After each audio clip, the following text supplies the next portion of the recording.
ইহা কি তোমাদের জানা নাই যে তোমরাই ভগবানের মন্দির, তোমাদের মধ্যেই ভগবানের শক্তি বিরাজ করিতেছে। অতএব ঈশ্বর আল্লাহ যে গৃহে বাস করেন তাহা কি অপবিত্র হইতে পারে? ধর্মগ্রন্থের দ্বারাই তো অকাট্য প্রমাণ হইয়াছে যে মানবের দেহ হইতেছে ঈশ্বরের মন্দির। তাহা হইলে কোন যুক্তির মাধ্যমে আল্লাহ বা ঈশ্বরের গৃহটিকে অপবিত্র ধারণা করিবে? যাহারা মানুষকে অশুচি বা নিচু জাত বলিয়া ধারণা করিয়া থাকে, তাহারা ভ্রমের আর পাপের পথে অগ্রসর হইতেছে। কারণ মানুষকে অশুচি জ্ঞান করিলে প্রকৃতপক্ষে ঈশ্বরকে অপবিত্র ধারণা করা হয়।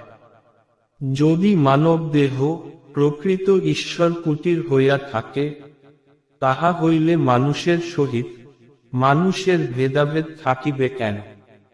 যাহা সত্য তাহা ধারণ করা আমাদের উচিত নয় কি?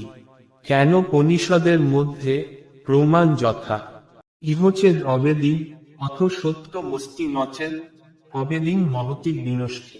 ইহলোকে যদি সত্যলাভ হয় তবেই মুক্তি, নতুবা পুনরায় ভাঙ্গা গড়ার বন্ধনে আবদ্ধ হইতে হইবে।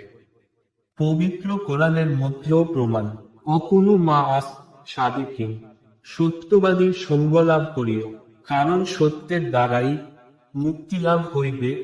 অতএব আমাদেরকে মুক্তি পথের সন্ধান করিয়া অগ্রগামী হওয়াই উচিত। কেবল বাহ্যিক ভুল বাজাইয়া ঈশ্বর লাভ হয় না। স্বামী বিবেকানন্দ বলিয়াছেন, ধর্ম কেবল অনুরাগে প্রাপ্তি হয়, অনুষ্ঠানে নহে। যদি দেহ মন পবিত্র না হয়, তবে মন্দিরে যাইয়া পুজো করাই বৃথা। সুতরাং শুদ্ধ মনই মানুষের প্রকৃত হিতকারী। কারণ মনের মধ্যে হিংসা ও পাপ রাখিয়া গঙ্গার জলে বা ভাসাইলে পবিত্র হওয়া যায় না। বাইবেলে উল্লেখ যথা wade oil in him and চার in us evades one thought loves cowl board. আমরা ভগবানের মধ্যে বাস করিতেছি এবং ভগবানও আমাদের মধ্যে বিরাজ করিতেছেন। কেবল প্রেমের দ্বারাই তাহাকে প্রাপ্ত হওয়া যায়। এই প্রেম বন্ধন হইতে যাহারা বিচ্ছিন্ন রহিয়াছে, তাহারাই ভেদাভেদের ধ্বজা বহন করিয়া বেড়াইতেছে এবং তাহাদের দ্বারাই সাম্প্রদায়িক মনোভাব সৃষ্টি হইতেছে। হিন্দু বা মুসলমান এই শব্দ দুইটির প্রকৃত অর্থ কি তাহা জানা দরকার। ইহার প্রকৃত মর্মার্থ অনুভব করিতে পারিলেই মানুষ ভেদাভেদ মুক্ত হইতে পারিবে। বাংলা ভাষায় হিন্দু ও মুসলিম ভাষায় মুসলমান বলা হইয়াছে, কিন্তু আসলে ওই হিন্দু আর মুসলমানের অর্থখানি একই হইবে। যেমন হিন্দুর সন্ধি বিচ্ছেদ করিলে বোঝা যায় যথা হীন প্লাস দু। হীন এর অর্থ হইল নোংরা বস্তু সকল এবং দু এর অর্থ হইল দূরীভূত করা। অতএব যাহারা নোংরা বস্তু হইতে মন পবিত্র করিয়াছে, তাহারাই প্রকৃত হিন্দু এবং মুসলমান। এর সন্ধি বিচ্ছেদ করিলে জানা যায় মুসলে প্লাস ইমান। মুসলে ইহার অর্থ হইল পবিত্র এবং ইমান এর অর্থ হইল বিশ্বাস বা মন। সুতরাং মুসলমান এর অর্থই হইল পবিত্র মন। অতএব হিন্দু ও মুসলমান ভাষায় পৃথক পৃথক হইলেও অর্থের দিক দিয়া একই। হযরত মুহাম্মদ হইতেছেন ইসলামের প্রতিষ্ঠাতা।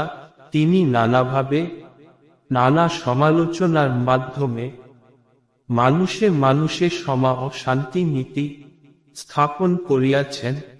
তাই আজ হযরত সকলের পূজনীয়। ওই ইসলাম ধর্মকেই শান্তি ধর্ম বলা হয়। শান্তির মূল অর্থই হইল আনন্দ।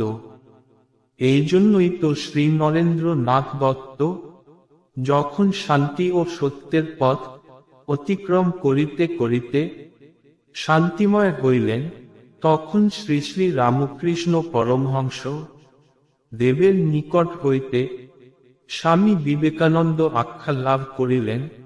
সুতরাং নরেন্দ্রনাথ দত্ত সাধনার যোগে শান্তিময় হইয়া গেলেন শ্রী স্বামী বিবেকানন্দ, আর বিবেকানন্দের সন্ধি বিচ্ছেদ যথা বিবেক প্লাস আনন্দ। অতএব শান্তি ধর্মই হইল মহান ধর্ম, যেহেতু পবিত্র কোরআনের মধ্যে আল্লাহ তাআলা বলিয়াছেন। ভক্তিভরে লেখকের প্রতি একটা সাবস্ক্রাইব করুন। আবার দেখা হবে পরের ভিডিওতে।